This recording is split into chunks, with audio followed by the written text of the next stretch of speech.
Collective Awakening podcast, sharing truth and knowledge in this time of conscious awakening with Chris and Stephen.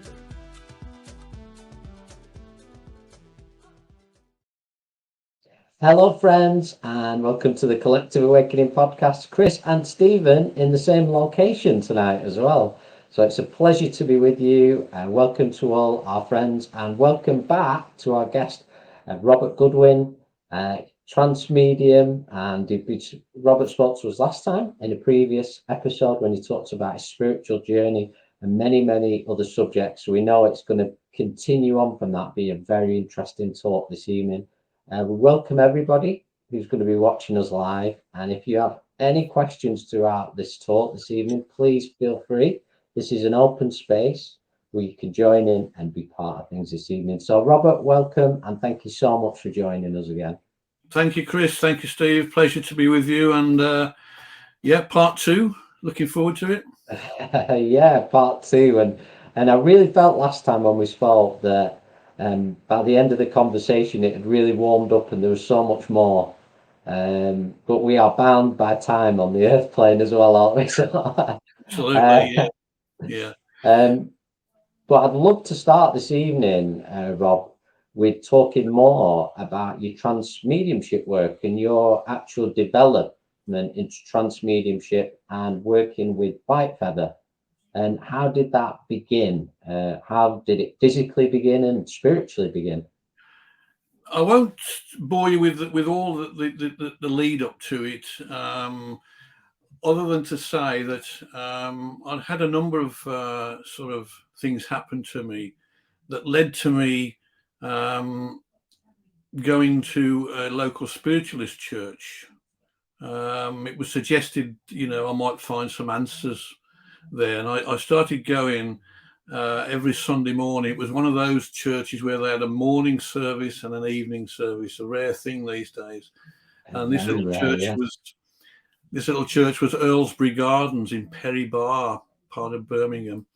And I started getting messages every week. It was almost embarrassing. Every week a different medium would give me evidence and messages, and it became evident that I'd got some work to do in terms of development and mediumship. I didn't know what. I was interested at the time in spiritual healing, but when I was asked to join a circle, a guy came up after a morning service, and he came up from the back of the church and he said, "I've been listening," he said, "the last few weeks to all the messages you've been getting. I wonder if you'd like to join my development circle. It's a closed circle. We hold it here at the church, and we'll see how you go." So I said, "I'd love to, give it a try." And it was held every Friday evening, and it was in a little air raid shelter behind the church that was actually converted from being a brick air raid shelter into a circle. So no one else went in there, only the people that were sitting in the circle, and there was about 10 of us. And they'd built the energy up in that room. And when I say the energy, it was almost, it was palpable. You could almost cut it with a knife. That's how it was, like walking into an electromagnetic field, really. You could feel it, and I started sitting, with the intention of maybe developing healing. But Spirit had got other ideas, unbeknownst to me. And I started getting these feelings of being overshadowed. And this went on, week in, week out, month in, month out. And it built up to the point where I felt there was something I wanted to say, or something that I needed to get out, through me or from me. Didn't know what it was. And this one evening, it was so intense. It was, I just stood up, and this voice came through me. And it wasn't White Feather. It was, from what I remember, it was a guy that, whilst he was alive on Earth, was a farmer, and he just said a few words. I can't even remember what was said now. Very, very simple, few words, and then I sat down again, and that was the catalyst. Really, the door was opened, if you like, from then on. And shortly after that, this more evolved, eloquent teacher started to speak through me. He didn't give me a name, but it was clear that he was a teacher and he was a philosopher, and that's how it sort of started. And he came through every week, usually in the first sort of 10 or 15 minutes of the hour meditation. He would come through and speak for about 10 or 15 minutes. And it wasn't until, without a word of a lie, it wasn't until 2 or 3 years after he started using me as an instrument that I found out his name. And the reason for that, and he said this to many people over the years, that spirit will sometimes hold back the name. They won't reveal the name, not because they're being secretive or cunning or anything like that, simply because once they give a name to a medium, the medium's going to focus on that name. It's like you say to anybody, this is going to happen to you. They're going to start worrying about it. They're going to focus on it. Yeah, I agree with that. Yeah. So guides, I find, generally won't jump in and do that. Only when you're ready will they do that. So that's how it started. And I sat in that circle for, I guess, about six and a half years, something like that. I think it got to be interesting for those listening or watching, Rob, with that as well, is maybe if you could explain a little bit more about overshadowment and what that sort of means, because I feel that's a very important thing to talk about, because I feel a lot of people in home circles can experience this, and I don't know what your thoughts are, but I feel that's a very, very sensitive time for anybody who's going to work with spirit on that level, when it's easy to retreat in a way and go, well, I don't understand this, or maybe it's not being understood. So a little bit about overshadowment, if possible. Yeah. Well, as you know, there's different levels of spirit control. I'll use the word control or inspiration. There's different levels, and in fact, the overshadowing bit started for me before I even joined the circle, and I didn't know what it was. I used to sit at home, still living at home then with my mum and dad, and I used to go into their front room, put a bit of music on, sit in the dark, and just meditate. And that's when I first noticed the overshadowing, which for me was like a presence, just as though someone was, when you've got your eyes closed and you feel that someone's close to you, you can even be in a normal situation anywhere, and someone's sort of in your space, and you turn around, you sense them there. But it wasn't frightening. It was very comforting. It was a warm feeling. It was almost like I say to people, like a blanket, warm, comforting blanket being put around me, and I felt a tremendous love with it. And that's what I call overshadowing, which was literally the spirit guides coming into my aura, into my energy field, and just making contact.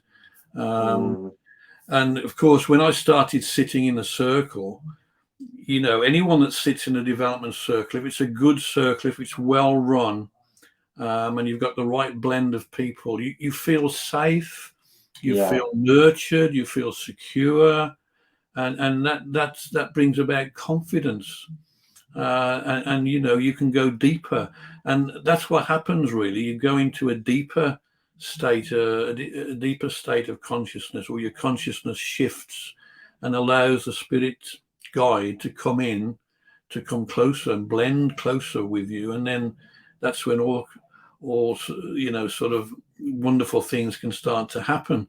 So it's a journey really from a lighter overshadowing to a deeper state where you're going into a control, where the guide, with your agreement, of course, you surrender that, you give them that agreement, and they will take control of your mental faculties. They don't kick, people think the old fear was that, somehow you were going to be taken over and your spirit body was going to be moved out, and would you get back, and all these sort of silly ideas that people had. And it's not like that. It's a mental connection.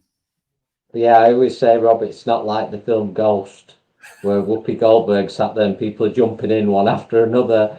I've used that analogy a few times. That's not the way it works. It's all agreed, and they'll have a good idea of who will be there, and But what I find interesting as well, as this process was happening for you, how was it received by the circle members as well? Did they have questions, or how was it received? Well, the guy that ran the circle, I refer to as my mentor, was a trance medium himself, so he was sympathetic to what was happening. And there was also another trance medium already sitting in the circle before I joined. And in fact, I remember early on, I'd only been there a couple of weeks, and this guy, in fact, I think I was sitting next to him, went into a trance state, and a little girl spoke through him. I think her name was Maisie. I could be wrong, but she came through. And I mean, this guy was, I suppose he was in his 60s at the time, quite a deep voice. And this little girl's voice spoke through him in trance. I mean, I was just, I was amazed at the time. I'd never seen or heard anything like this. So that sort of, interested me. I didn't think at the time, oh, I'm going to do that. I didn't model myself on that. I didn't think for 1 minute I'd be working in the trance state like that. But it showed me that the circle understood trance. They weren't afraid of it. They welcomed it, really. And it was the right circle. They say that you don't have to knock that, and push the door down. The door will open for you. If the time's right, you don't have to ask. You'll just be led there. And I couldn't have had a better leader and a better group of people, really.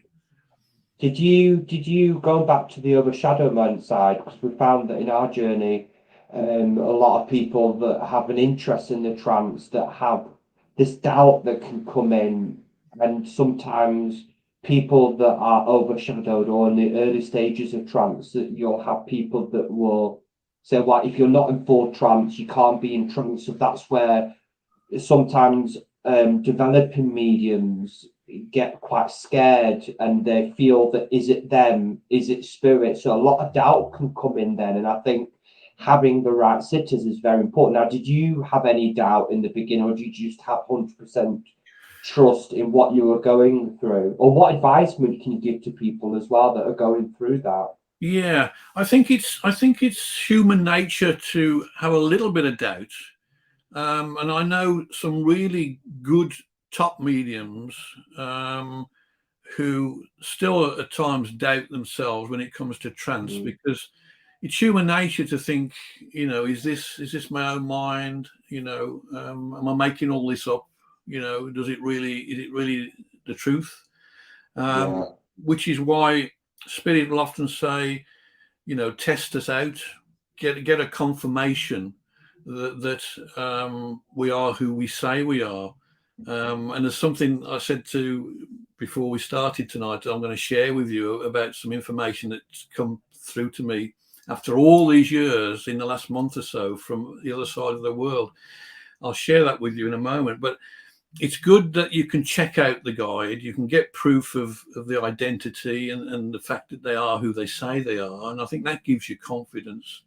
And once you start getting information through that you realize, or others around you realize, couldn't possibly be from yourself, because it's so knowledgeable, so wise, so eloquently spoken, that it doesn't leave much room for doubt, and like anything, once you become more proficient at it, you get confident, and one thing feeds the other, really. But in the early days, I think in fact, that guy I mentioned, whose little girl spoke through him, he was always full of self-doubt. he was always on the point of quitting. I'm not going to sit again. I can't. I can't do. And the circle leader, I can remember now, had to reassure him that he wasn't cheating, he wasn't fooling himself. It was genuine. But he was a kind of personality. That was his personality. He was full of self-doubt, really, which was a shame, really, because in a way, I think it inhibited, his development. But there you go. I mean, the thing is, if you're in a good circle and it's well run, and the circle leaders keeping an eye on things, talking to the guys, encouraging them, bringing them through, then I think that's the best thing you can find. And it breeds confidence, I think. I think you've got some amazing advice there, but I just want to mention, ask you a question. So when you were in the early stages of trance and you were developing, was there any sort of physical changes that you had to amend in your life at home? So we often talk about, your spiritual path, our spiritual path, and that your physical path has to be pretty stable or pretty balanced. And did you have to make any changes in your life? Was your partner, did she understand it? Did she support you? That's all variables as well, isn't it? Yeah. A trance. I mean, at the time I started to develop, I was single. I was only 17. I was still living at home. So that wasn't an issue. It only became a slight issue when I think it was about when I was 17. Then it was 23 when I got married. I found my partner, and I got married, and they thought then at the time, the circle, I remember them saying, "Oh, you're not going to leave, are you, Rob? You're doing so well. You're not going to leave." And the following year, my daughter was born. So I dealt with all that while still sitting and developing in the circle. And I started on the platform when I was 24. So I'd got all this going on. Wow. At the same time, I was trying to balance work and home life and a baby. But I was committed to it. I was. It's been a lifelong commitment. I've devoted my entire adult life really to doing this work. So I think if you make that commitment, providing you keep a roof over your head and you keep your health, I think what you put in, you'll get back from spirit. That's what I found. But apart from making adjustments, as you say, your question, I mean, there's always things that I've adhered to, simple things like try and look after yourself, try and respect your body, in terms of diet, keep away from drugs, obviously. I like a drink. I'll have a beer or a glass of wine. I never drink and work with spirit on the same day, within the same 24 hours. So that's a rule that I've always stuck to. Never mix the spirits, as I say to people. Yeah. And try and live a good life. We're not perfect, are we? I've got things that I wish I hadn't done or said. None of us are perfect. We're not here to be saints. We're here to learn and to experience. But generally, providing you're not some kind of crook, you're trying to do people down or hurt people, then pretty well you're okay. And spirit will work with you. They know what's in your heart. That's the main thing. They know if you've got a good heart. So those are the adjustments. Really try and keep a good balance, a lifestyle balance between work, home life, and spirit. But if you can, one of the golden rules I always say to people, and I've followed this through from the early days, is if you make a commitment to meet with spirit, whether it's development or working in public or whatever it is, keep to that commitment. The time, the place. We used to sit in the same chair in the same room at the same time every week in, week out. And it's making a commitment, and spirit will know you're going to be there. They're going to be there. They know you're going to be there. And it's a meeting of minds, meeting of spirits. If you mess people about, Absolutely. well, I don't feel like going this week, or I'll leave it a couple of weeks, or if you turn up late or you can't be bothered, you're not going to get it. You're not going to develop. You put the work in, you'll get the results. That's what I've found. Yeah, and it'll always be met that you're willing to give will enhance the work that you're wanting to do, making commitments and the simple commitments like sitting at the same time, sitting on a particular day, being committed, where you're saying, pretty much unless a real emergency comes up, I will be there, Yeah, no absolutely. matter what. I think, thinking back, I think in all that 6.5 years I sat, I think without a word of a lie, if I missed, half a dozen sittings, I could count it on one hand the number of times I missed. And then it was usually because I was either on holiday or, I had a heavy cold or flu or something like that. Yeah. So I just want to go back on your development of trance, because there's a lot of controversial discussions about trance and the movement in all spectrums, and I'd love to hear what your opinion is. Now, as myself and Chris, we do trance as well, and I remember on my first experience, I just sat in a home circle, which is still running now after 40 odd years, and it was so natural where I had no ambition to be anything. I was happy just to sit and send out, and obviously spirit have different plans, don't they, Rob? Spirit will know exactly the gift and the love in your heart, and perhaps part of your divine purpose before you source contract. But there is also on the other spectrum where there is a lot of developing groups that want to develop trance. And what is your opinion then? Because I find that home circles being the most natural way of just sitting with the right sitters, developing naturally, but also you have to also open the doors up for people that have an interest. So what is the balance? What's your thoughts? yeah, On that? I'm all for home circles. I think they are the bedrock, really, the foundation of spiritualism.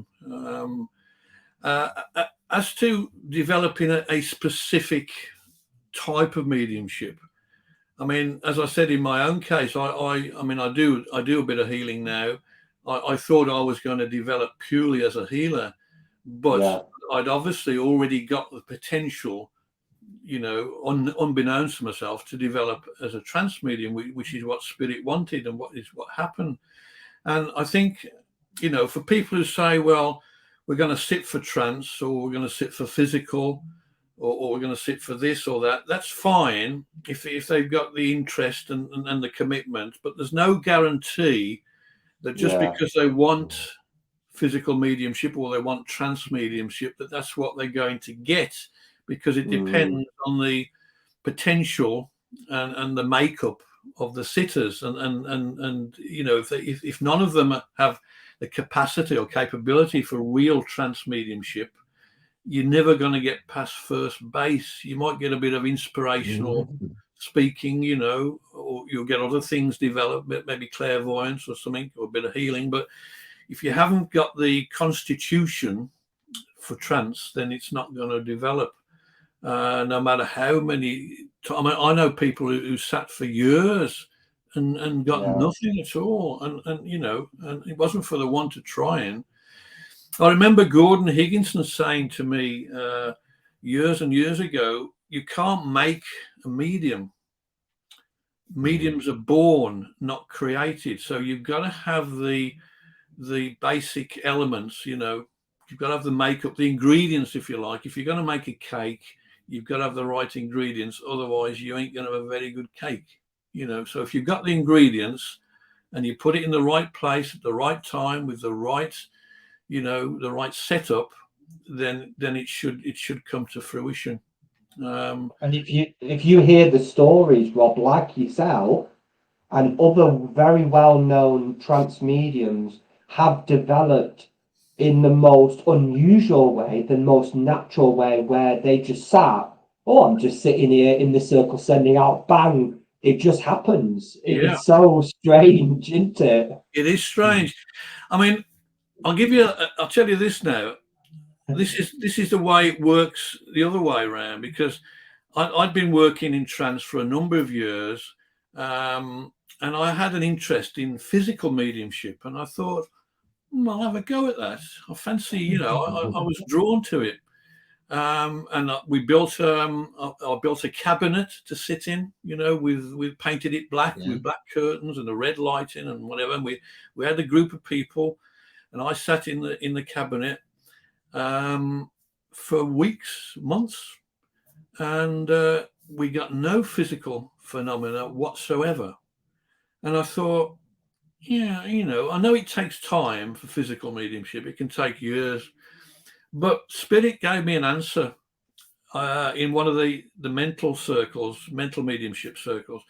They gave me a message one night. It didn't come through anybody else. It came directly to me, and it was in Latin. Now, I don't know Latin. I didn't do Latin from at school, and I didn't understand what it meant. And I said to the circle of people after we come back out of the meditation, I said, look, I've had this message tonight, and it's in Latin, and I remembered it. It was only a short few words. And I said, does anybody know what it means? And this one person said, yeah, it means unsuitable person.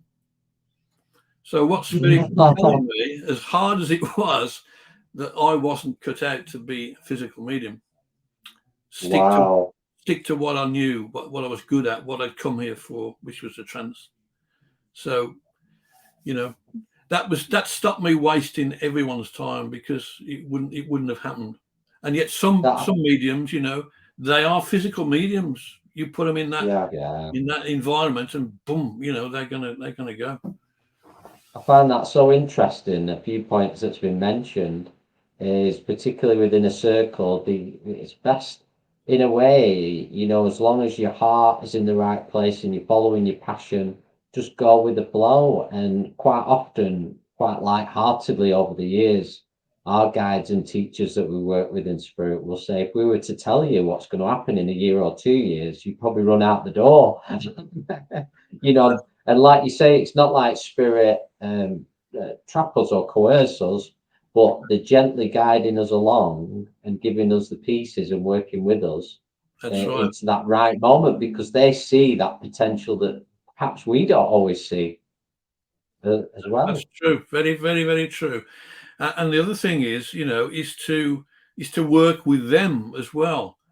Ask them questions. If there's anything you don't understand, you're not happy with, ask them. Say, can you give me an answer? If they don't give it you directly, then they will give it you through someone else, through another sitter, or even someone you don't even know. Might not be there and then, but you'll get an answer. And interestingly, that sort of, if I can just share this with you, when it comes to guides, and going back to what we said about guides giving you their names and identity, I've been to places, and I've had people come up to me after a demonstration, and they say, you've got. I remember one guy came up to me one evening. He said, "You've got Julius Caesar up there with you." And I wasn't rude to him. I just smiled. I just looked at him. I said, "Oh, right, okay. Thank you for that." And I thought, no, I haven't got Julius Caesar, but I'll take it. I'll take it if you've given it to me, in politeness, and I'll check it out. And you should always, if you get a name, if you get given a name, always check it out. Find out if the person if there's any records about them whilst they were alive, and we've had a few of those which have been proven to be correct. Or if it's someone going back like White Feather hundreds of years, no factual evidence really, how do you know it's not figments of your own imagination, or you've got it wrong.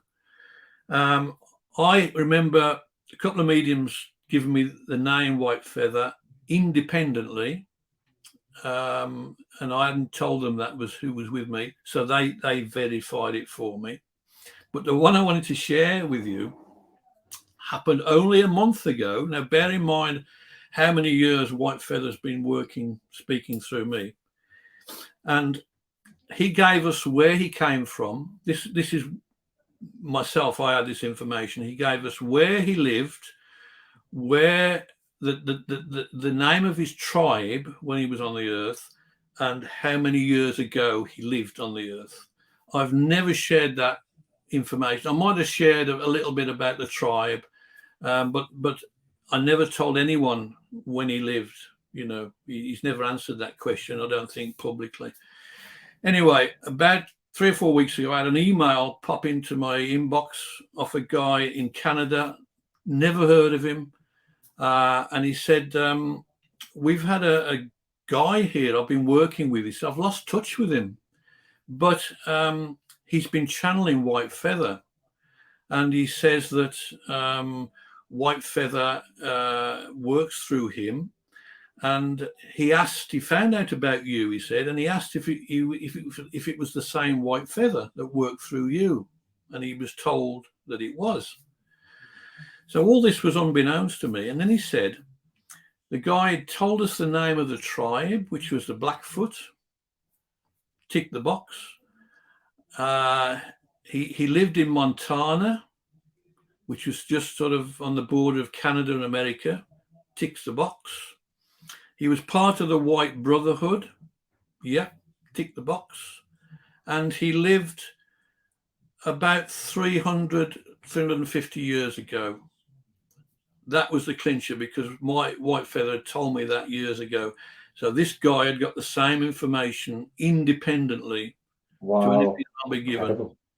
And it was, I don't know whether that was, you know, they wanted me to know that. Not that I needed to know it, but it was like confirmation after all these years, added confirmation that it was who he says he was, you know.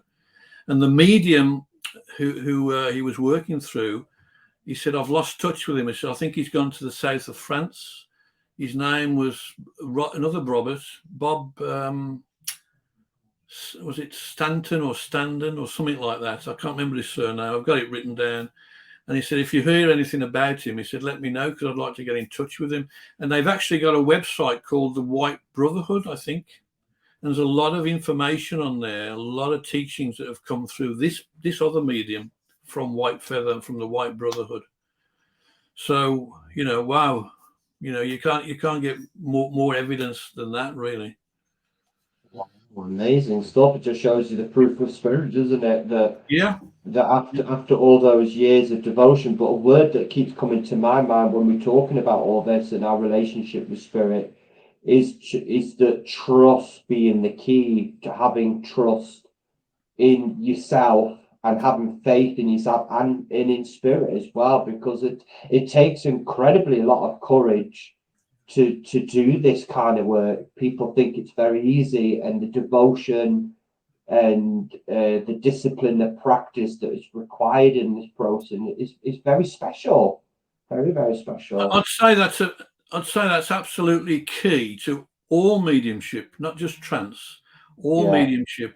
I mean, I've you know done sort of spiritualist services where you give an address and then you give clairvoyance over the many times. And I know some wonderful mediums, you know, that are good clairvoyants, give wonderful information and messages. But if you're standing up in front of someone and you're giving them a message from the platform, now I don't throw anything out there. I normally go straight to the person. I don't just chuck it out. You know, it's like some mediums do. I go straight to the person. And if you start giving them information in a message from spirit, and they're saying, which sometimes happens, no, I don't know that. No, it doesn't mean anything. You can easily find yourself, whoa, you know, you're going into a black hole here, and you start, you can feel the nerves coming up, you know. And if you haven't got confidence in spirit, you can see why some people would panic. And I remember Arthur Phelps saying to me when I was training, he said, as far as you're concerned, Bob, he said, if you get it from spirit and you give it out, it's the truth. Even if a person says no, No. As far as you're Mm. concerned, if you've got it and you're confident enough to give it out, it's the truth. Yeah. If you don't, your guides won't know where they are.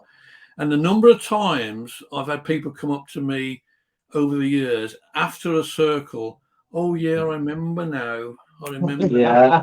You know, You read yeah, my you're right. thoughts, right? That's what I was just thinking. And you know, you think that's no good to me now. I needed that at the time. I'll just share one message with you. I did a demonstration at King's Heath in Birmingham about 5-6 years ago, and I started off. It's the first thing I said. I said, I've got somebody here that liked the band Queen, and he used to follow them. He went to the concerts, you know, and all this. He was a big Queen fan. So I'm looking out on about 40 people. Could have heard a pin drop. Nothing. Not a hand went up. Not a, oh yeah, I can, nothing at all. And I said, well, he's here, you know, I've got this now, nothing at all. So I thought, all right, leave it for now, parked it there, just went on, did the messages. End of the night, I came back to this woman at the front couple. I said, I don't know why. I said, I got this guy here again. He's saying about Queen. Oh yeah, she said it was my so-and-so friend. He was a big Queen fan. Followed them everywhere. And I'm thinking, well, why didn't you say that at the start of the evening? Yeah. But by the same token, you know, it validated, you know, if I needed it, it validated my own connection, you know. But these I things think happen. a lot of mediums have experienced that, and it can be. Well, this is where, like you say, you've got to have that trust in. You know, something I quite often say is, you know, you don't have to say you'll take this information, but please just remember I've said it, because if it's right, it will drop.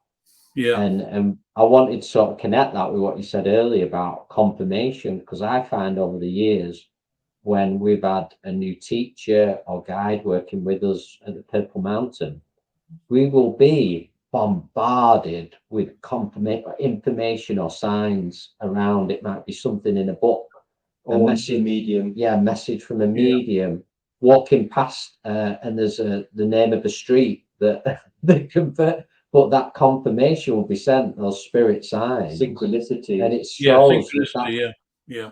exactly. And I do feel it's really important, and it's and that will always be given if it's right, I feel, Yeah, because we found in our experience, you will be almost bombarded for a short space of time true. to say this is very real, this is happening, it's not imaginary.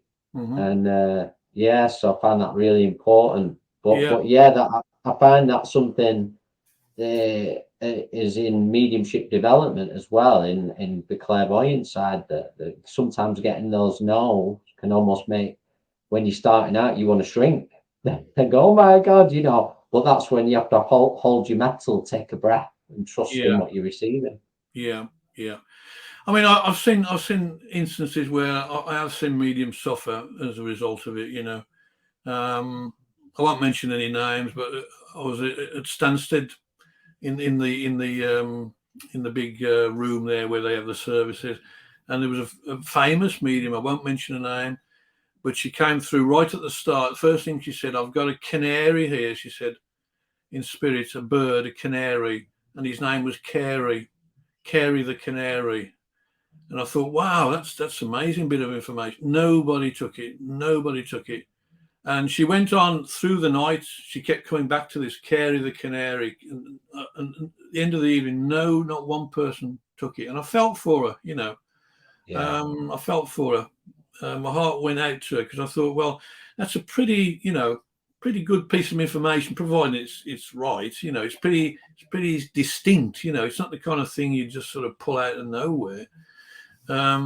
But maybe, you know, somebody didn't want to admit to it, or for whatever reason couldn't remember it. These things happen, you know. But it didn't knock her confidence. I mean, she had a good night, but I felt for her. But Yeah, so it can be an amazing path of learning, the journey. And I suppose what I wanted to get onto with this as well is not only sort of on your mediumship journey, what have been the big sort of lessons that you've learned along the way, as your development's moved on, that you've that may have been challenging at the time, but you got, wow, I really learned something off that experience. I really gained from it. It enhanced my development. Yeah, I think really, probably, I think it's a good question, that is. Probably when I've done live things with White Feather, certainly for the last sort of 25 years, my wife has sat at the side of me, and she sort of, she knows the guide very well. And when it comes to the question and answers, she will field the questions. In other words, she'll, I'll come to the gentleman at the back, or I'll come to the lady over there, to ask the question. And because of the nature of people and the number of demonstrations we've done over the years, you're always going to get one or two instances where somebody takes objection to what the guide said. Some people even come to have a go, believe it or not, they come to stir up, what I can normally see them before I sit down, but White Feather, I mean, this is a great lesson to me. I think he deals with them without being rude. He will deal with them. And one of the things that I've never been particularly good at in my private life or personal life is confrontation. I avoid confrontations. I hate confrontation. I've got better over the years. I've got a bit more streetwise and a bit sort of more thick-skinned. But White Feather, I remember a few times people have said to him they've disagreed with him, and he'll always say, well, come back then if you disagree, give me another chance, we'll answer it again. And I remember one occasion where somebody was quite rude to him, really, and I felt the energies go down. Even though I was in trance, I felt the energies go down in the room. But he came back in a very, very direct way, and he virtually said, well, he did say, this is the truth, and I'm not going to change the truth for you. I'm not going to make it fit just because you want it to. I'm not. And he was so, without being arrogant, or big-headed or anything, he was very, very sure in himself and what he said. And I thought, my wife and I discussed it afterwards, and I thought, yeah, that there's a lesson in that for me, really. If you believe in something and you know something, I mean, White Feather will always say, he doesn't know everything. But if you know something to be true, then stick to it, and if somebody says no, whatever, and puts you down, okay, that's your problem, but I'm not going to change the truth for you. If I believe that and I know it in myself, if I really, then stick to it, stand in your power, in your light. It is quite incredible, that, because I've witnessed that quite a lot, also in probably Stephen's work with spirit, and when Albert spoke, and some of the other teachers who come through, and you might find some members of groups that are being quite triggered by information, and you can feel the energy. It just has amazed me so many times how spirit can just diffuse it. Yeah, just absolutely. In a very calm way, just diffuse and give them, because maybe they see beyond what I'm seeing in the physical as well. They're seeing the big picture, aren't they? That's right. And you've got to give them the benefit of the doubt sometimes, to understand that. We see things in a very linear way, very limited way, and they're seeing it in a non-linear fashion, they're seeing the whole picture very often. And you've got to give them their due for that, I remember, I won't go into names and places, but I remember one I did 2 years ago, and there was a question about climate change, or as it was then, global warming, and there was 2 or 3 young guys sitting together, and they asked the question, and White Feather gave an answer that they didn't like, and they were quite rude, really, quite rude. In fact, I think they got up and walked out, but it didn't faze White Feather at all. Again, he said, well, I'll leave it with you. That's how I see it. I'll leave it with you. and the energies came back up, really. And that's just whether it's experience or, I don't know. You like to think the guides have to be tough, don't they, to do this work, to use us and to deal with all these situations. They've got to know their stuff. They've got to be experienced. And White Feather often jokes, that he drew the short straw when we'd agreed to do this work before I came here. He said, I drew the short straw, having to work through him pointing at me. So we have a laugh about that. But really, you've got to be qualified enough. You don't have to get a certificate in the spirit world or letters after your name, but you've got to have enough life experience and nous, if you want to use the word nous. You've got to be mentally strong to be able to deal with these questions and these people. And White Feather, if he's nothing else, he's a master of communicating with people. Yeah, and plus, as I said before, spirits see that. I'm sure see that individual's journey, and perhaps where's that coming from, and perhaps if they've experienced trauma or something, they'll see that whole picture, which so they're able to come at it in a very open way, aren't they? They know where it'll lead. Even if somebody walks out, they know somewhere that information might drop in 10 years' time. It might be useful to them when it can be accepted. So true. It's that saying again, everything for a reason. Everything for a reason. Part of trust, yeah. Very true. I remember, Rob, I was in trance and Albert was talking. There was a lady, if you remember, Chris, and she asked Albert when he died and all this information, and he went, well, I can give you all the information, but would you still believe it? Or if I don't know the information, will you still doubt it? So it's all about feeling. What does it feel right? So, well, it feels right to me. So it's a lot of it is intuition. Spirit aren't going to come through and say, I'm going to prove. They're not puppets, spirit. We work with spirit. We don't work for spirit.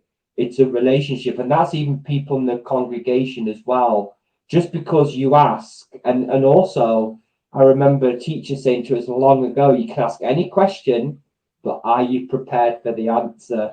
And I've not always liked the answers that I've asked, and I was like, oh shoot, I'm not going to ask that again. And it triggered me, but it's all part of the learning experience. It's all part of life. Totally and that's how we grow. That's how we grow. Totally agree. Yeah, absolutely. Yeah, can't argue with that. I mean, I can remember one experience of early days learning early in the circle, and we were receiving some information through the trance medium. It was Anita and a wonderful spirit teacher called Watonka who used to come through. And I really struggled with something, an answer to a question. And I remember at the time we drove home together, me and Stephen, and I really tore it apart in the car. I don't get this. But, within 2 weeks, it dropped. Yeah. And I just knew it was right. So sometimes things that we ask, like Stephen said, you're only going to get the truth, but it doesn't mean it's going to be an instant click. It might take a while to settle within you, but you'll always know it'll settle right in your heart if it is true. However hard it is to accept. Absolutely, yeah.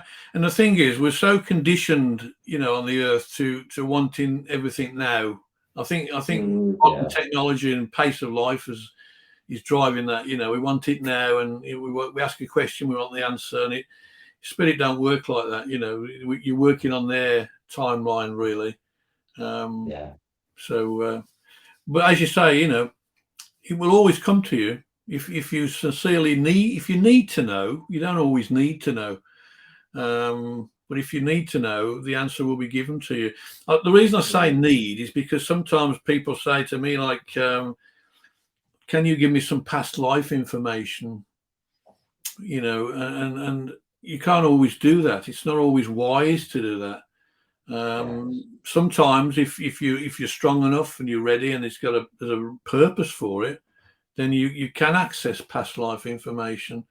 but other times you could be opening up a can of worms, and spirit won't even, they don't want to open that up. They won't go there. So, you've But do got you think as well, Rob, do you think that applies as well within a circle? What we've always found that spirit will always work on the lowest level of the circle so that everybody in the circle understands. Spirit would never come out with things that people don't understand. So it's the same, isn't it? It is, yeah. And White Feather's actually said that to me. He said when we go out and do a live demonstration or even an online one, he will pitch his talk to the this doesn't sound patronizing, but he will pitch it to the level of consciousness of the people there, because if it goes over their heads, what's the point of that? It's a waste of everyone's time.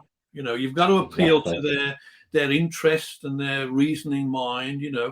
He will answer any question, however deep, however complex, or however simple. I've seen him answer some really simple questions, but he gives the same energy, the same love, the same respect to the person that's asked it, in his answer. So it's all a question of a matter of pitching it really to the people that were there. Yeah. Do you find with us here at the Mountain, and I'd love to hear what your thoughts is with White Feather there, is about reincarnation. A lot of people now are so interested in reincarnation. It is such an emotive subject, isn't it? I mean, once that question opens in an audience, and I've seen this, and you could literally be there for 10 hours and you've not scratched the surface. Do you find that with you as well? Yeah, I mean, White Feather's always spoken to me about reincarnation.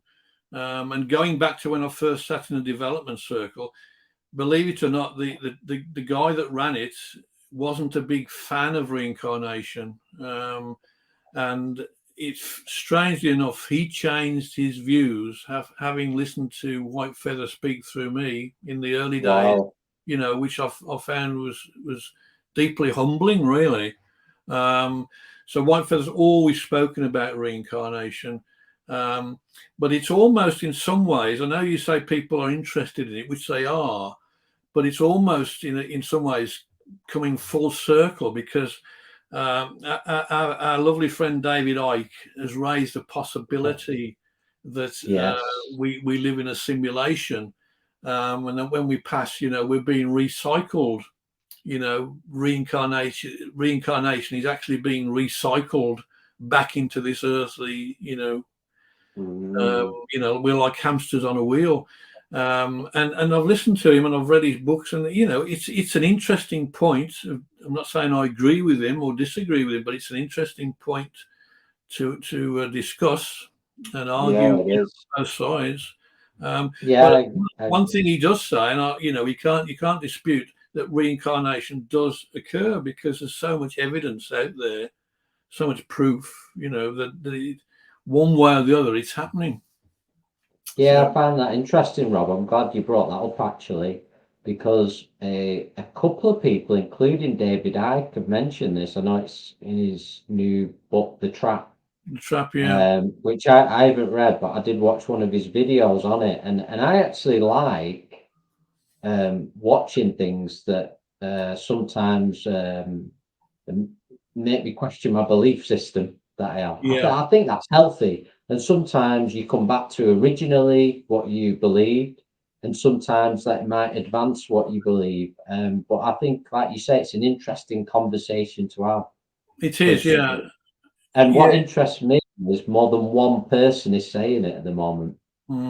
That's getting my attention a little bit. Well, of course, once something has been sort of released into the collective consciousness of humanity, then people are going to pick up on it, from different parts of the world, whether it's a negative, whether it's true or untrue, they're going to pick up on it. I mean, it's interesting. I don't know if you or any of the people online here have heard of a guy called David Hawkins, Dr. David R. Hawkins. Now, he's an interesting guy. He passed over in 2012. Wonderful teacher. He wasn't a medium, but he was a wonderful spiritual teacher, very knowledgeable. And his thing was based on kinesiology, on the muscle test. And what he did with the muscle test, he had a subject hold their arm out, and he would press on the wrist to see if something was true or not true. And you've got to phrase the question in a very, very careful way. And from this process, he developed a thing called the map of consciousness, which shows how people, their consciousness goes from the very lowest to the very highest. On his chart, the highest is 1,000, and you're looking at like Jesus and the Buddha and, the elevated, ascended masters, if you like.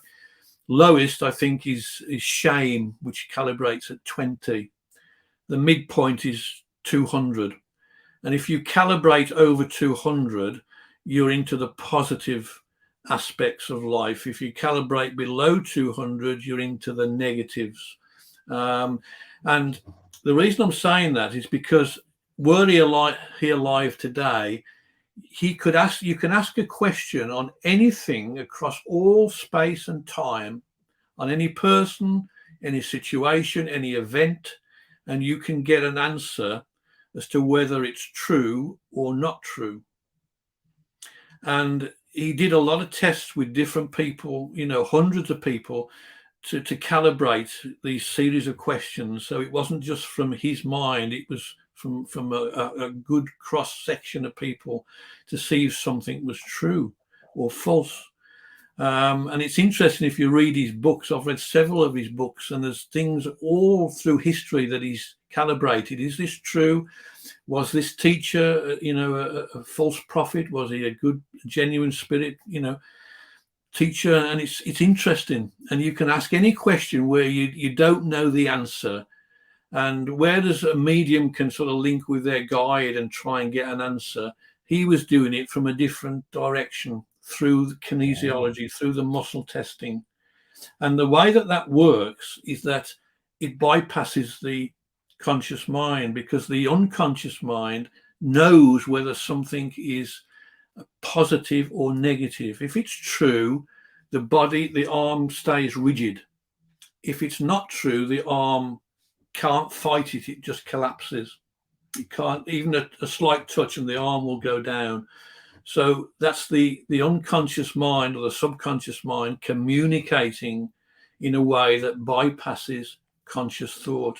It's a fascinating subject. If you look at he's got some good videos out there on YouTube, and he's got a website, and even though he's passed, his teaching still, there's a lot of study groups, he's got a lot of followers around the world. But I found his approach. He was a psychiatrist as well. That was his full-time profession, but a fascinating guy. But I was just thinking about him when you mentioned reincarnation. Is it true? Is it false? Ideal thing to put to the test through that method. Yeah, absolutely. And through some of the theories that are out there, there are some that go very deep. We're just in the process actually of reading a book called The Bringers of Dawn. I don't know if you've heard of that one before. No. It's quite from the net, but that also gives another take on what we're living through in this experience. And sort of the thoughts that come to me at this moment in time, we can find out so much, but there's only so much we can handle here. Some things are a little bit the great mystery. Yeah. We'll only find out when we're back in spirit, back in that collective energy. There are some things that we just won't understand here in a way. Does that make sense? Yeah, that's very true. And of course, that raises the great question in itself. True wisdom is knowing that you don't know. I think I like that. Ignorance is, I know that. I know the answers. I've done it all. I've been there. I know it all. That's ignorance. But knowing that you don't know, because you don't really. I mean, one of the things that, going back to David Hawkins, one of the things he says in all of his books is that the human mind certainly below 200, which is 85% of the world population, is incapable of knowing truth from falsehood. It's incapable. The mind cannot know truth from falsehood. It can be coerced or directed or conditioned into believing something to be true through repetition and other methods, and it will say this is the truth, and it isn't the truth, but because it believes it, the mind takes it on, then it becomes true to that person. And it's only when you start to calibrate over 200 and upwards that you begin to see that all of those things that you thought were written in stone, because it's been handed down from your parents and your school teachers and the history books and so on and so forth, you realize maybe it isn't true, and you start to see things not from the level of mind, but from the level of pure awareness, which is what you are, which is, when that awareness comes into form, it works through a filter, works through a lens, which is your mind, and that mind filters everything. It's like putting a pair of orange sunglasses on. Everything you see is orange. You don't know it's orange because you've always worn the sunglasses, but everything you see is the same. When you take the glasses off, wow, that's not what I've been led to believe. That's, and it's like you're entering a different reality, But what you've got as well, in part of the matrix, you've got what was very, very difficult. You've got lots of distortion around the electromagnetic field of the earth, and that channeling that pure energy, channeling that, being a receiver of that information is getting filtered through that. So again, a lot of our work is to clear away, lift the vibrations, clear this negative falseness, distortions, heaviness, so that more of the purity can be transmitted. We can become more transmittable receivers of light and love, which we are, aren't we? I think in that David Hawkins information there you're talking about, that for me, that just tells me that really deep within our soul, in our true consciousness, we are all relatable. We are all brothers and sisters, and we know what truth is. Unfortunately, our conditioning distorts that, like you said, that lens of 2012, and we have to navigate through all that in life and get rid of that, and it's incredibly difficult. It can be difficult, yeah. But if you can find a way of negating the mind or going beyond the mind, which you can in altered states, you can do it, then reality appears totally different to what we're led to believe that it is.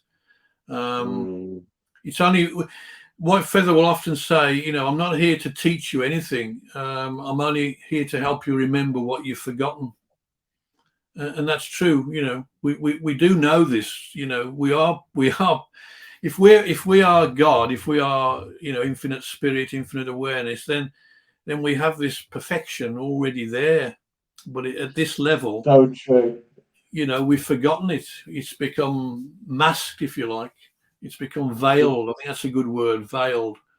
Do you know what I find interesting there, Rob, what you mentioned? And it's a discussion and something I've sort of felt for many years, where I've seen when spirit come through and give information, they're not meant to be like orders and to the letter. And I've seen actually when people do that it doesn't really lead them into necessarily always into a good place. And recently, this book I've read has sort of confirmed something for me, which I've always felt, they're giving you a little piece of a crumb, if you want, of the puzzle, something to lead you there that will open up the information you already have within your spirit. Yeah. So helping you to unlock it. So they won't give you the whole picture, the exact, but just enough to unlock within you, so you can be your own guide, so you can trust your intuition. I feel that's so important. Very true. Yeah. I mean, again, another thing that White Feather said to me a few years ago that ties in with that. He said, you don't have to get all your information from me or from spirit guides.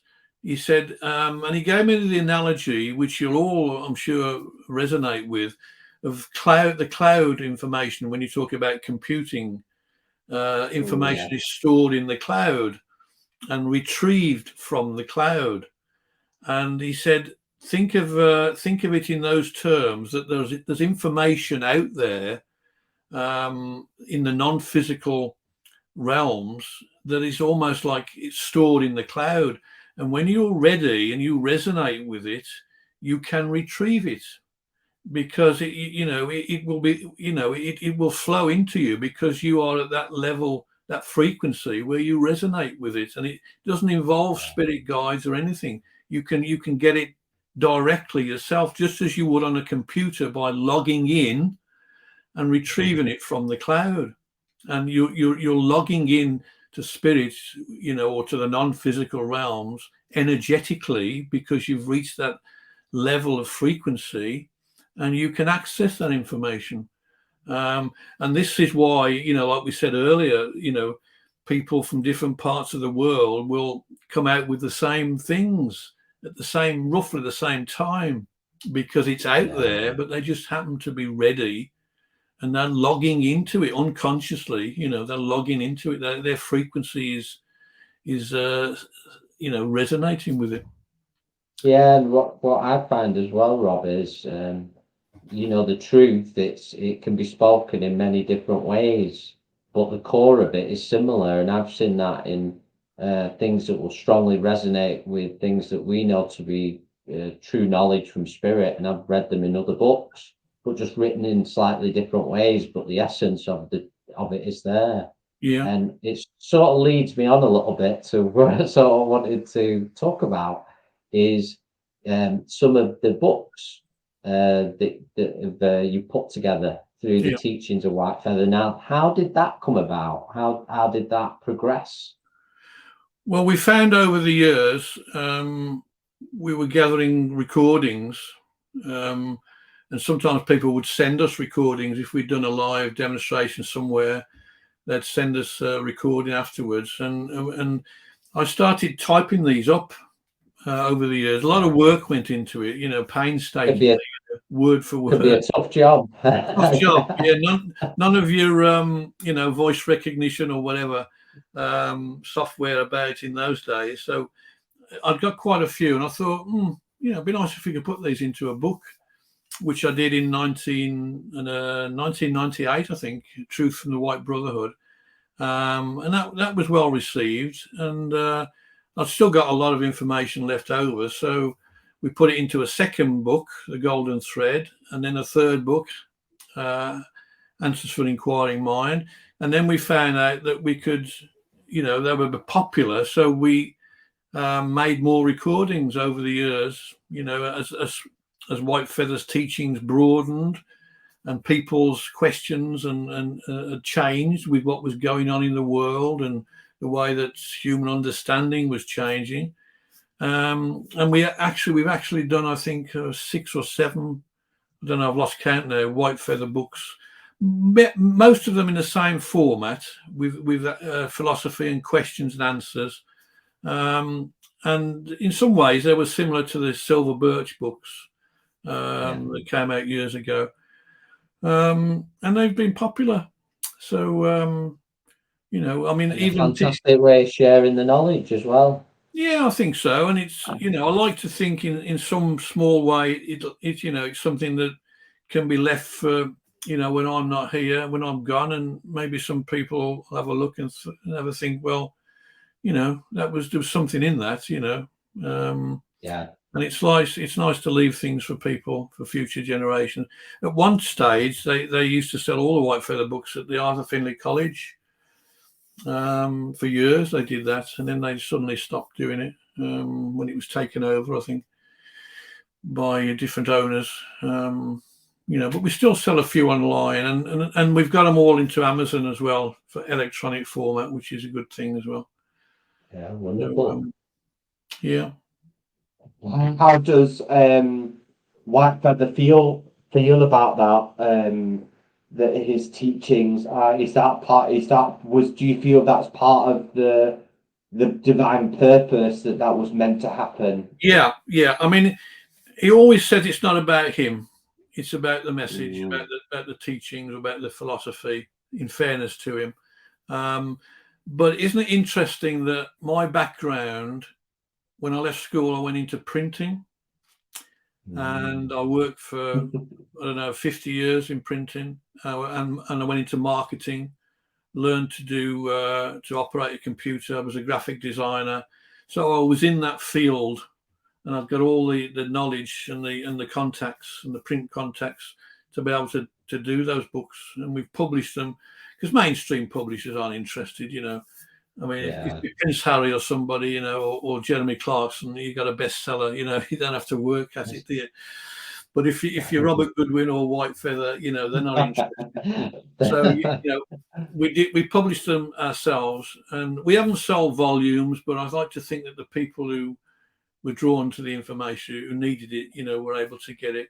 And we sell mostly, you know, when we've done a live demo, you know, we normally sell 10 or 12, 15 books afterwards because people have connected with the guide as you know, a living entity, you know, not just something Yeah.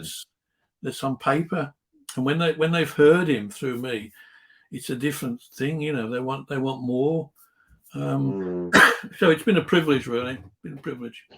There has been the danger, though. I mean, I remember reading many years ago the first ever Silver Birch book, and I couldn't remember what part of the book that they didn't like. There is this fear with the human mind of worshipping spirit. You know, we know the damage of what religion's done.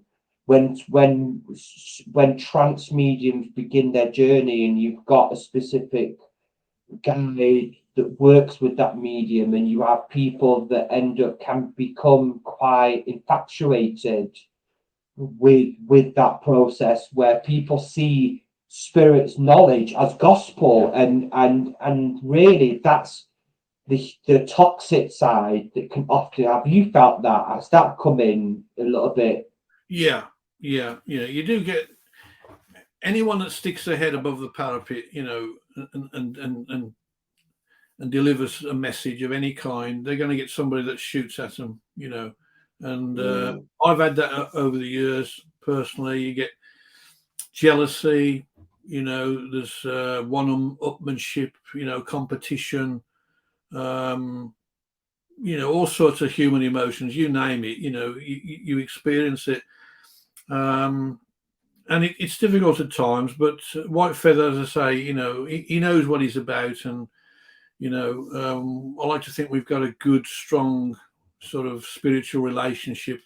We trust each other, um, and we know what we're here to do. And touch wood, you know, thank God we've been allowed to do it for a number of years.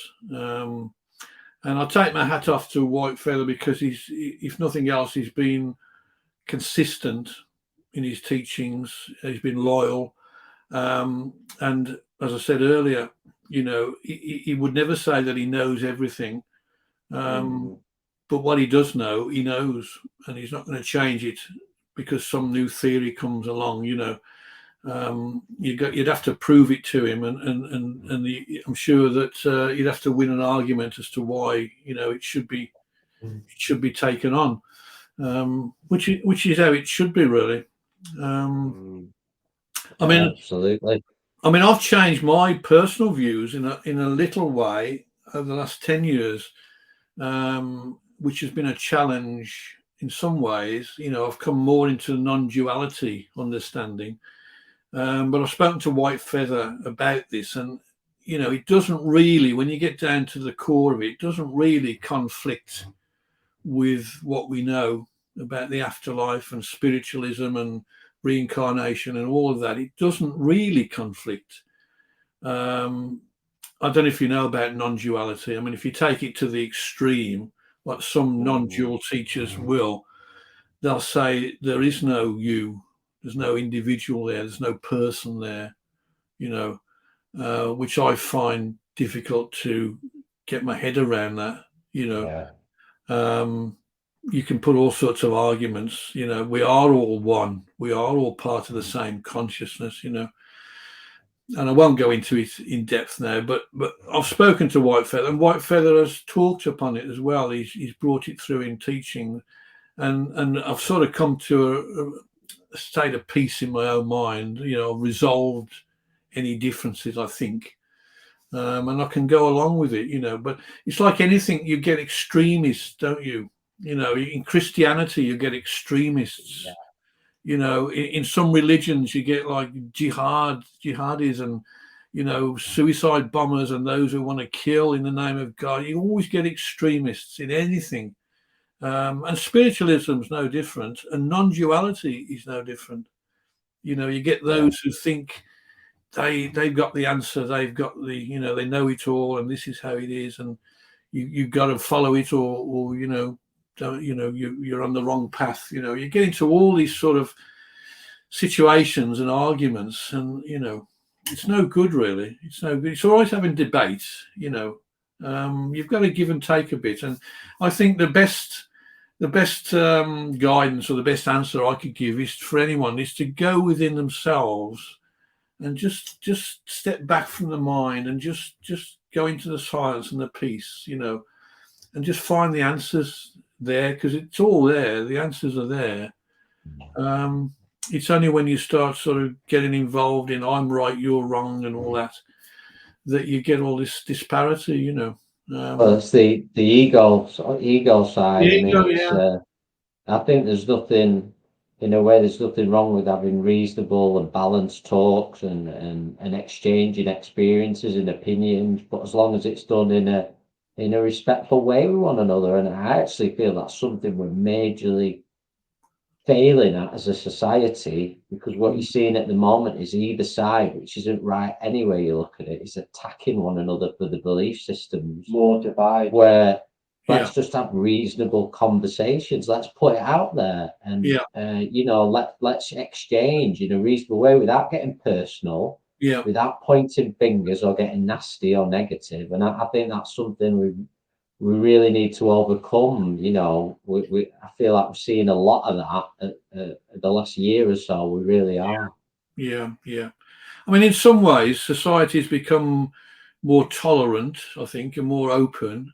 But in other ways, you know, you get these extremists, and you know, who want to force their ways and their views on other people. So you've almost got this sort of two sides of the coin, haven't you? You know, it's almost a Yeah. constant sort of battle, you know, or to and fro Mm. in one and the I other. always I always say there's a, you know, in between these opinions, somewhere there's a sweet spot in the middle that's the Yeah, right place to yeah, be. yeah. Yeah. I think you know, if you can respect other people's views, even if you disagree with them, you know, the one thing I always say is that, you know, they've got a right to have that view. I might vehemently disagree with it, you know, but I respect their right to hold that view. And I think when you deny that, then you're getting into dangerous territory, you know. I Um, agree. that's You my learn a lot.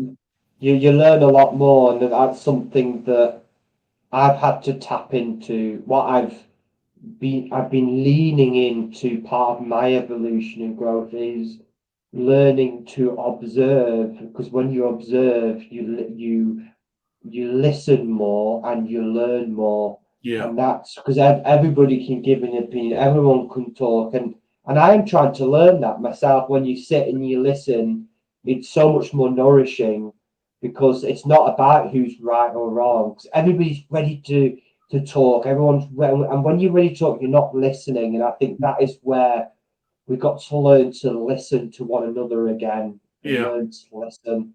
yeah. I couldn't argue with that. Yeah, I'm with you on that, definitely. Wow, it's been So absolutely amazing. it's been a really lovely chat, and it's been so interesting tonight. But always sort of as we finish up with these talks, I always like to bring it into the current, because I feel it, you know, talking about what's going on in the world, and we did last time a little towards the end, but What I'd be interested to know is your sit-ins at the moment, or recent sit-ins with Whitefeather. Has he spoke on what's occurring on the earth at the minute, or Yeah, how does he see things unfolding at this moment? yeah. He acknowledges that there's an energy at work, if you like, which is a negative energy, which is manifesting in different ways. And it's been there for a while, and it's now coming out into the open. It's becoming more obvious, and it's all about control by the few over the many. And his take on that, which is always been really, is that the only way that's going to change is if human consciousness collectively rises, if you like, and becomes more aware and starts living and being and thinking and acting in a more spiritual way. In other words, a higher consciousness emerges. And sometimes, it can be darkest just before the dawn. And there's a lot of Yes, darkness very around at the true. moment, a lot of evil, a lot of bad things happening. Maybe the old ways, the old system is, crumbling, and we haven't really seen that yet, but it's sort of trying to hold on to the old ways. And there's always going to be some pain when the old gives way to the new. And in my experience, what you see in the public perception through the mainstream media and what you see in life is one thing, but what you see under the surface is something else. And there's a lot of people, in my experience, who are becoming aware now, who are waking up, Yes. who are opening up to a higher understanding of what the world's about, and they're realizing that we've been lied to for centuries, still being lied to today, and there's a lot of manipulation of people going on, and they're becoming aware of that. They haven't yet reached the critical mass, if you like, where the scales are going to tip and it's going to go the other way. I don't quite know when or how that's going to happen, but it will happen. And when it does, you're going to see a lot of the old ways crumble. Yeah, There will I be some agree. pain in that, and I think a lot of people will pass as a result of it. But it's got to happen, because the way things are going is fundamentally wrong. It's against spirit. It's anti-life. It's anti-spirit, anti-truth, and that can only last for so long. And just to finish off, just going back to, again, David Hawkins, who wrote in his book Power versus Force, a great truth that you can hold things in place through force, through technology, through armies, through wars, and through crushing people. You can hold things in place for so long through force. But force requires continual energy, and that energy's got to be drawn from somewhere. Power is different. Power is natural. Power is spiritual. Power is what we are. Power is not force. It's different from force. Force is limited. An engine uses force in order to work and drive a car, but it's got to have a continual feed of petrol and oil and all the other things, and it will only run for so long. But real energy is all around us, and it's the same with us as people. When we stop using force to keep our limited sense of what we think reality should be in place, and when we let that go and we operate from the heart center with real power and real love, then the world will change. That will come about. It may not be in our lifetime on this earth. Certainly won't be in my lifetime, I don't think, on the earth, but it will come about. And we're playing a part in that. We're just at the beginning of it. What we do should not be overlooked or overshadowed. We're as much a part of it. And everyone that's here listening to this, and everyone that's on the earth, is not here by accident. You're here Yeah. at this time because you chose to be, or you're meant to be here. So do your best, do what you can in your orbit. That's all you can do. But stand in your light and be true to yourself. That's the best advice I can give. But White Feather's very much aware of what's going on, but he always speaks in these terms, and he said that darkness cannot stop the light. If you take a match into a dark room, that darkness is gone. It's gone. It can't. It's got no resistance to it, and that's the difference between power and force. Yeah. So, well, thank you for those wise words, Rob. I feel the perfect time to close this episode and this chat. I just want to thank you so much for sharing your time with us, and everyone as well who's been listening, or whether you watched us or listening. Thank you so much for being part of this space. And until we speak again, I want to send lots of love to everybody out there. yeah. And until we speak again, bye bye. Thanks a lot. Take care. Bye bye. Thank you for watching the Collective Awakening